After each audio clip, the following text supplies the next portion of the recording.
Cricket কিছু বাদ দেয় কাইটে কেটে বাদ দিস কি হয়? আগেই তো সাইজ আগে বাদ দিতে কার বিয়ে আমার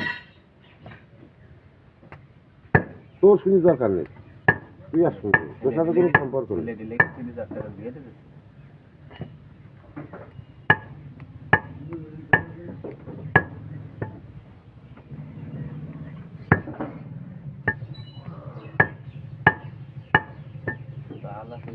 এই যা দাও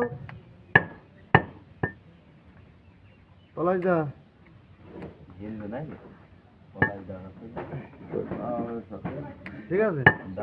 হ্যাঁ একদম বাদ দিল আমার সাথেও আল্লাহ হেলেগে পাপ গুনা মাফ করে দিতে পারে পলাই যা হ্যাঁ না ও কোনো মাপ নেই বুঝেছো ওর মাপ নেই